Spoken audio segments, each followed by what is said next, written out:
Conspiracy Decoded with Juice City.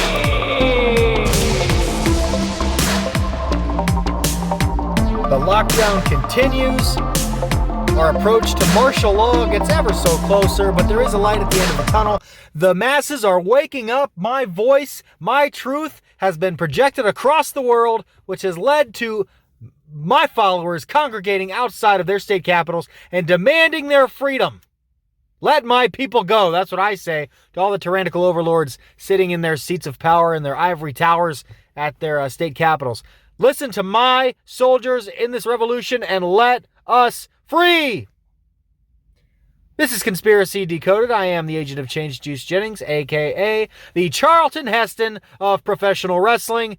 And man, I'll tell you what, the world just keeps getting crazier and crazier. I was just talking to somebody, a very trusted source, talking about how this entire lockdown, this entire coronavirus conspiracy is all a sham.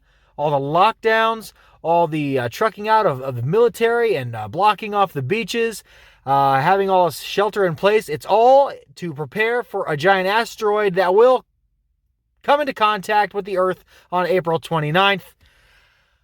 So smoke him if you got him, I guess. Speaking of which, happy 420 to all my fans out there who take part in that all those activities. I also have waited to this special day for a reason, because the subject of this show is going to be the formation of Counter-Strike. And on 420, you've got to be high not to think that this is the greatest thing that's ever happened in professional wrestling, ladies and gentlemen. I'm going to talk all about my group, my army in this revolution, Counter-Strike, how it came about, why I picked these individuals, and what we're going to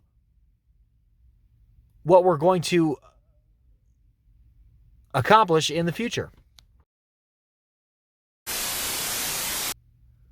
Let's take a little step through time, a little trip through time, and relive some events. For those of you that have followed me since the beginning, you know that this is not actually the first incarnation of Counter-Strike. There was a prior version, a version 1, if you will, and that began back in Ohio Championship Wrestling.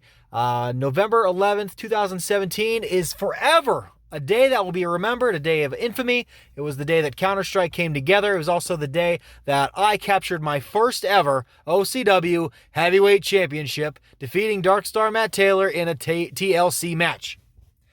And just like this group that I have today, this first incarnation was made of individuals that I saw a lot of potential in, a lot of talent, a lot of power, a lot of promise, but they were being underutilized. They were being basically done a disservice.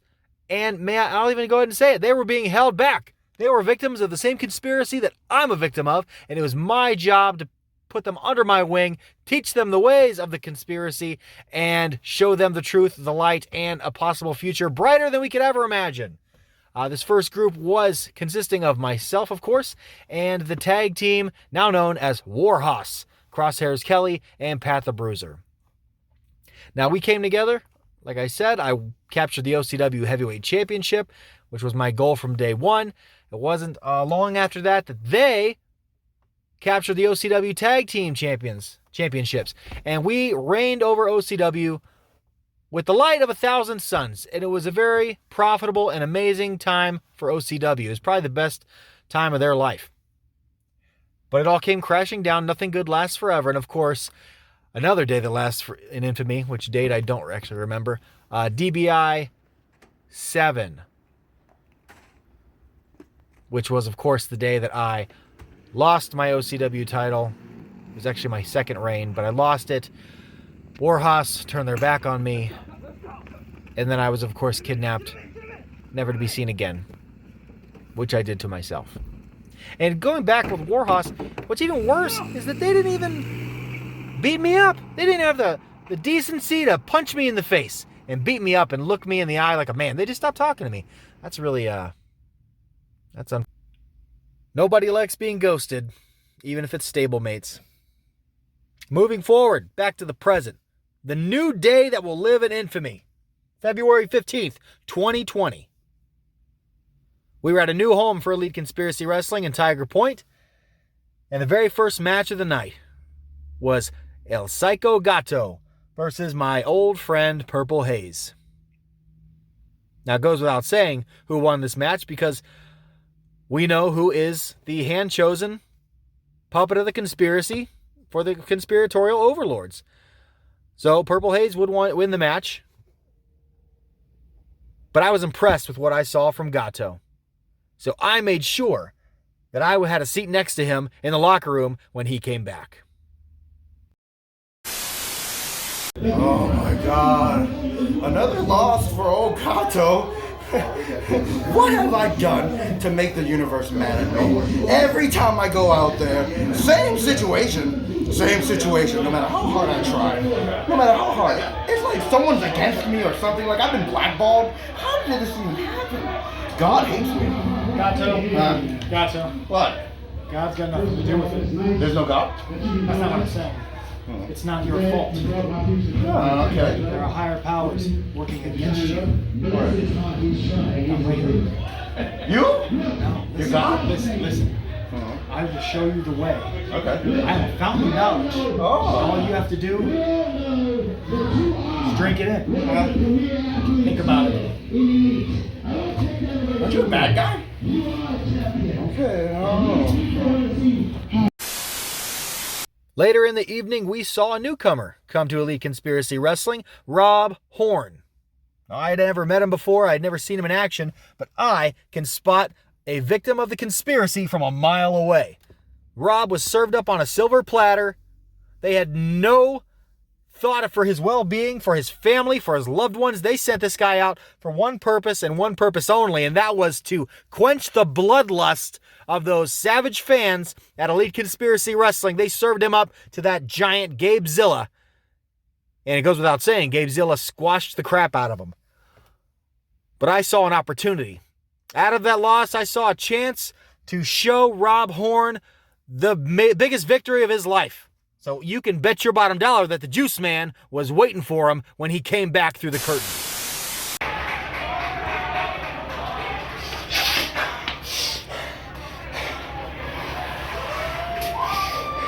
They're never gonna let you succeed, dude. They're gonna hold you back just like they've been holding me back. Maybe it's time for some backup. Think about it.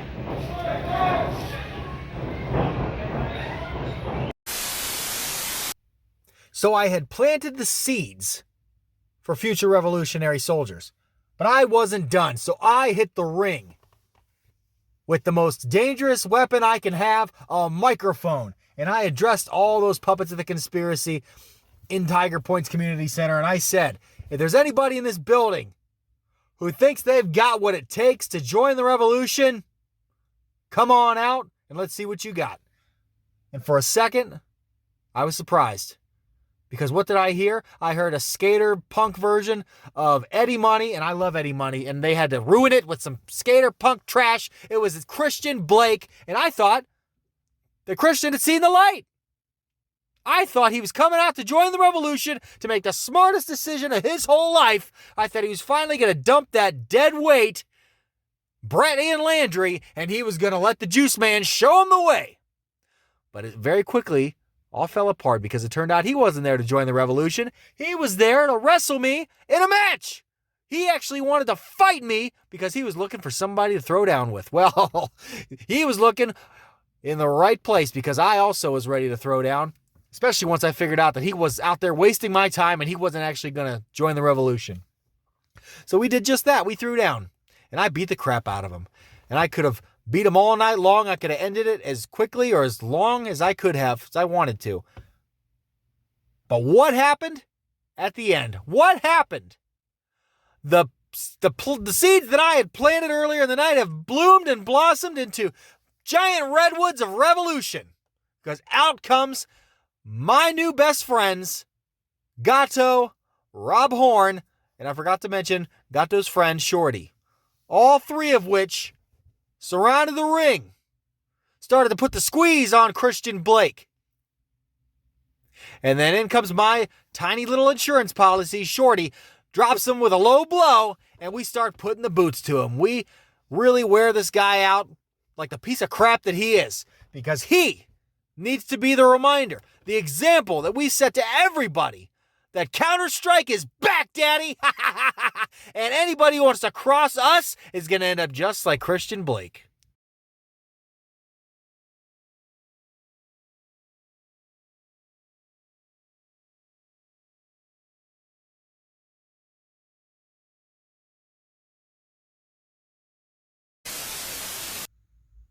The tyrannical overlords have unleashed the coronavirus upon the earth, and they've shut down the pro wrestling industry. No more shows, no more events, no more bookings, no more paydays for the Juice Man. That's why it's more important than ever that you go to ProWrestlingTees.com/JuiceJennings and buy my merch. Check out these awesome shirts. How about this one? It's not a coincidence, it's a conspiracy, daddy! Or this one. You can resist with the Resist shirt. How about this one? It's some of my favorite conspiracies, and it's got my face on it. Or you can have the hottest shirt going, the Counter-Strike logo. Check that one out. Come on, don't let the conspiratorial tyrannical overlords win. Go to ProWrestlingTees.com/JuiceJennings and buy my merch, daddy! And now here we are. At the time of this recording, Counter-Strike is rolling 4 deep, baby. But don't expect that to stay the same, because I expect our numbers and our ranks to grow exponentially. And I'm always on the lookout for new members. In fact, that very night, I spotted a first draft pick, if I've ever seen one. A man who's been screwed over by the conspiracy so hard, second only to me. And that is the King Rob Love, our former heavyweight champion of Elite Conspiracy Wrestling. You see, my hated enemy, who I hate so much, Purple Haze, threw out a little challenge to Rob Love that night, title for title. And Rob accepted. And just like I knew, I tried to warn him. The conspiracy played out just like I thought it was. He thought it was working in his favor, turned out to bite him right in his royal ass, because the king was dethroned, the monarchy is dead, and we now live under a regime where Purple Haze is a double champion in Elite Conspiracy Wrestling, the light heavyweight and the heavyweight champion. Now, if I've ever seen, he is the new face for this entire conspiracy. He is the hand-chosen puppet paper champion of the conspiratorial tyrannical overlords, and he is the face of our adversaries. So watch out, Purple Haze. I've beaten you down before. I will beat you again, because if I got to go through you to get some gold and take down your bosses, you can bet your purple butt that's exactly what I'm going to do. But Rob, you want some backup? You gotta be telling yourself, man. You gotta know that the conspiracy is very real. They came out to get you. Now you have been in their crosshairs. So it's time to suit up with the Juice Man. It's time to put down that crown, put on a helmet. It's time to go to war. So Rob, whenever our next live event is going to be, whenever they decide to open up this martial law and let us out of our houses, the next time Elite Conspiracy Wrestling has a show, I'm going out to that ring. I'm taking my brothers in arms. I am inviting you out to that ring. I'm going to have an extra Counter-Strike shirt, just so you know it's coming. I want you to think about it, even though it's probably the easiest decision you've ever made. I'm going to offer you that shirt, Rob, and all you got to do is take it, put it on, look good, and let's fight the establishment, Rob. Let's do this, King. And that will bring this episode of Conspiracy Decoded to a close. But before we go, I'm going to pitch it, lastly, to the greatest minds of our generation and the greatest stable professional wrestling has ever seen. I'm talking about Counter-Strike. I'm going to pitch it to myself. I'm going to pitch it to my new best friends, my soldiers in the revolution, and we're going to tell you how it is.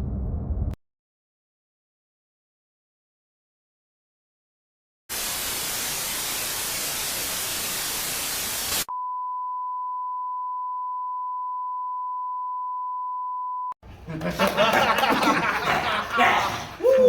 been saying for over a year, baby, the revolution isn't just coming, it's here, and it's here to stay. And everybody, if you're not part of the revolution, you're part of the conspiracy. Let's go, guys. After party. Yeah! Yeah, Bucky! Come on. It's like that. It's like that. Come on. Yeah. Come on.